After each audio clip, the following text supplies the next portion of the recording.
Miami is not emptying out, but there are parts of the market where demand is quietly pulling back first, and it usually shows up the same way every time. Increased inventory of similar homes competing all at once, more price cuts to get attention, and more buyers saying some version of this monthly cost does not match what I am getting. When you look at the data from 2024 to 2026, a clear story shows up. And that's why in this video, I'm breaking down why this is happening and the two forces driving it first, which areas feel it first, and the exact housing types that are exposed. And lastly, where people are going instead and what that means for you. I'm Milton Andrade, and I help buyers and relocating clients make neighborhood decisions across Miami every week. And my job is to protect you from the costs and the risks that don't show up on the listing page, especially in condos, where building financials and compliance timelines matter. So, everybody settle down now. These are not bad areas. They just cool first because they hit monthly cost ceilings, inventory ceilings, and condo risk ceilings sooner than others. And in Miami, this is often building by building, not street by street. So number one is the neighborhood of Brickell. Brickell is condo heavy, and payment sensitivity has been showing up faster than ever in condo heavy markets. There's a lot of similar products competing. They may have multiple units in the same line, and buyers are comparing HOA line item by line item across every building. They're doing their payment math instead of lifestyle math. Some buildings require heavier down payments for a plethora of reasons, and buyers are asking themselves, do I really want to pay this stack every month? So as listings sit with longer days on the market, you're going to notice a few things. Maybe the year-over-year prices are starting to soften, and with county-wide inventory up, well, buyers are becoming selective. Why is this happening? Well, many owners are opting to sell so they can simplify their monthly costs, because they had maybe been thrown off by the high assessments or the change in their condo fee. That changes their overall cost. So that's going to increase inventory.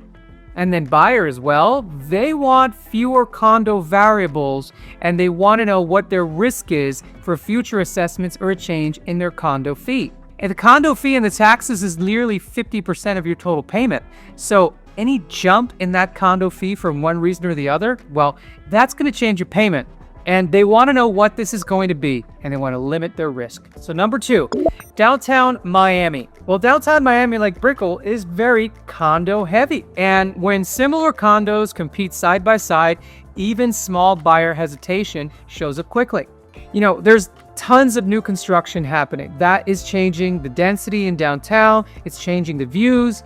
And with all these products going vertical, it makes it easier to compare listings side by side. Who's keeping the view?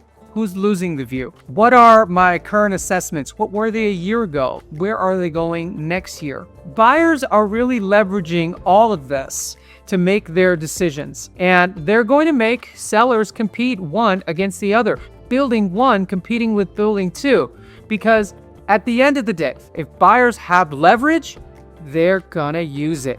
And so when you're searching, don't overlook the days on market. Higher days on market and a history of price adjustments means that you have more leverage. As inventory grows, buyer leverage grows, your negotiation power grows. So what's causing this shift?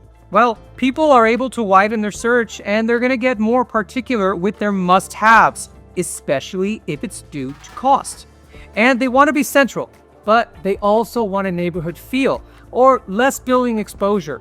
And so they may be moving out of downtown to another area. Now, number three, Edgewater. Edgewater feels what Brickell and what downtown feel. As a matter of fact, most buyers that are looking in one of those markets are looking in the other two markets. They're very similar. Brickell and downtown have the walkability. Downtown has more of that urban vibe, where Edgewater is a little bit less walkable and more water view, but ultimately same condos and same construction for the most part.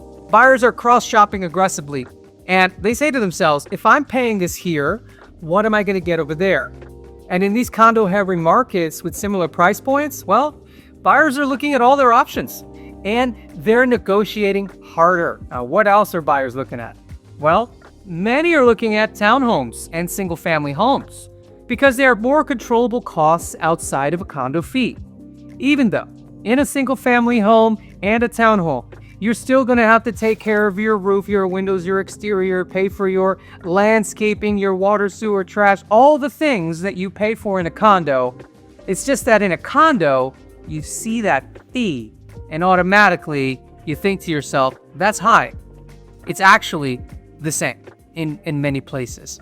And unless you have more amenities, because I don't have valet at my house, but you do have valet, pool service, towel service, gyms, etc. at all these condos. So the more amenities, the higher the price. And number 4, older condo stock. Why? Because with older condo stock, just like an older home, there's a lot of maintenance and repairs, and now new laws requiring hefty reserve requirements and a structural integrity reserve study. We call that the Sears report. And that's going to tell us what these buildings have to reserve for the next 50 years. And then you have milestone inspections, 30, 40, 50, 60-year milestone inspections that require buildings to have different things updated, improved, or replaced. See what I mean? You know, in a house, you're going to need to replace a roof every 20, 30, 40 years. Well, you've got to do the same thing in a condominium. And you also have to then think about elevators and everything else. So that structural integrity reserve study is super important. And it's important more than anything for buyers to really underwrite every building as if it's an investment, older buildings especially. So it's really important to know the facts about an older condo building. You know, what is the deadline for the Sears report? What are the reserve alignment timelines? What construction is being done now? And what's coming in the future? So smart buyers are reviewing the budgets, the reserves, the inspection status, and even project timelines before they even think about finishes. Now, I know that sounds like a lot, but if you were buying a car, you'd look under the hood. You're going to do the same thing in a condo. Let's take a macro look at the condo-dense Miami-Dade Palace. When inventories rise in these condo corridors, the market can become segmented fast. Why?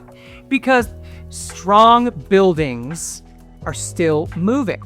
If you've got your financials in check, if you've reserved, line item reserved for everything for years to come, and there's not going to be any surprises and assessments, well, those buildings are moving fast because they're dependable.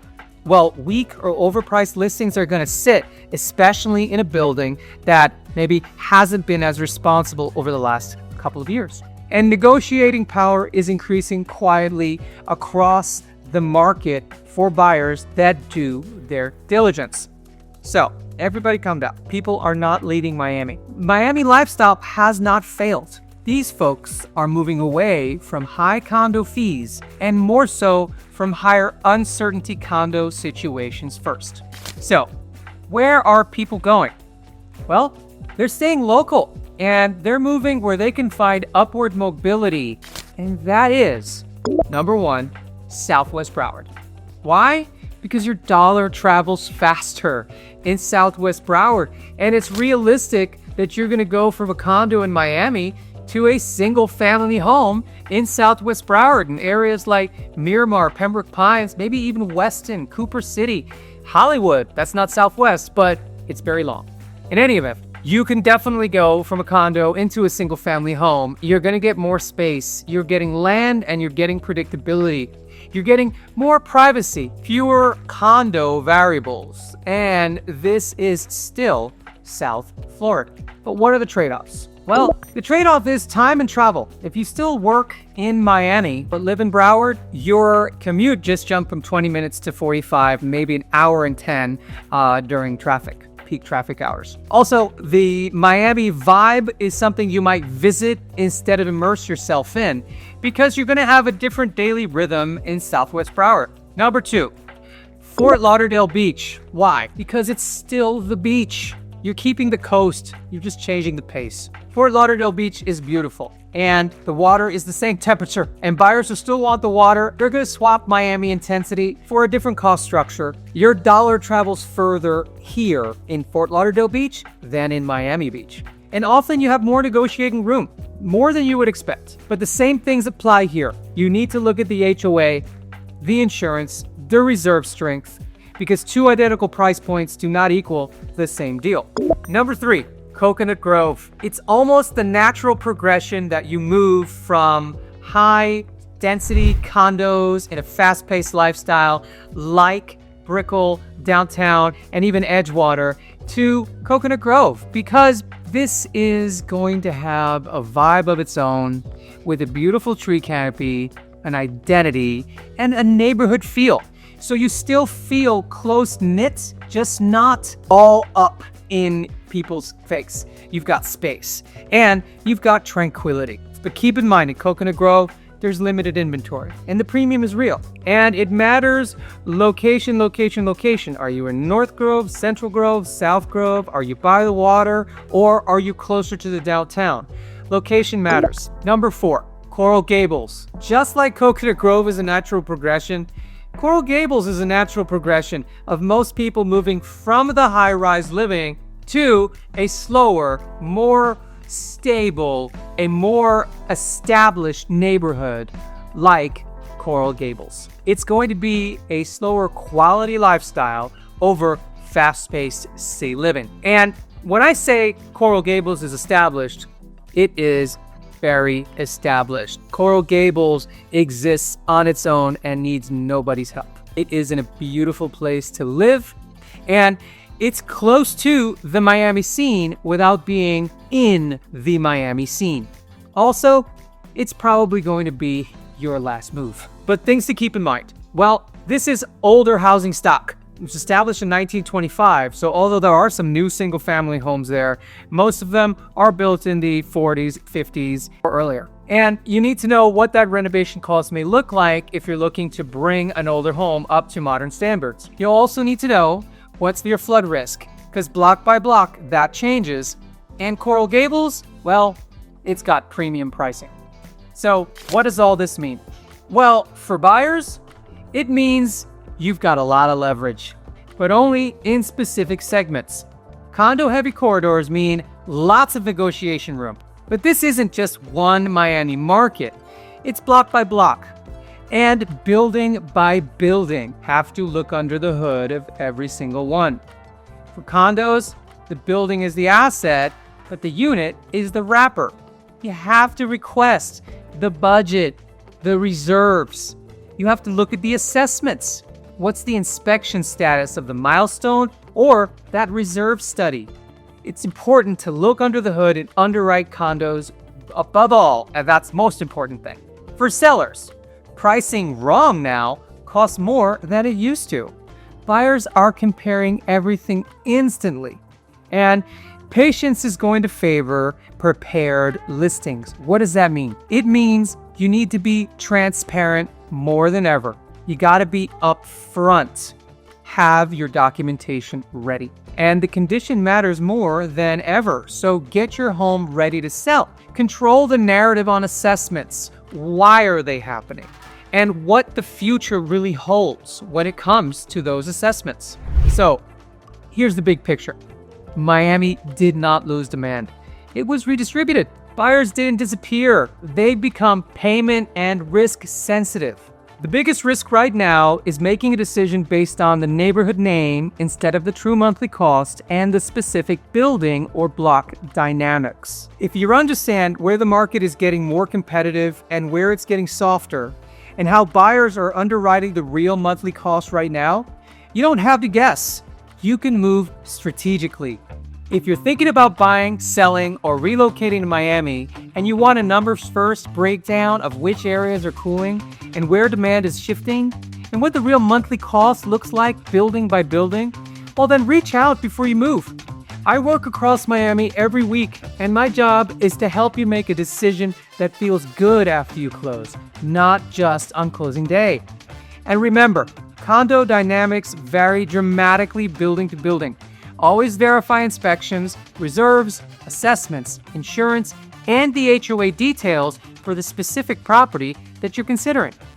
Every good agent is here to help you with this, but I am an expert. So reach out to me, Milton Andrade. See you on the next one.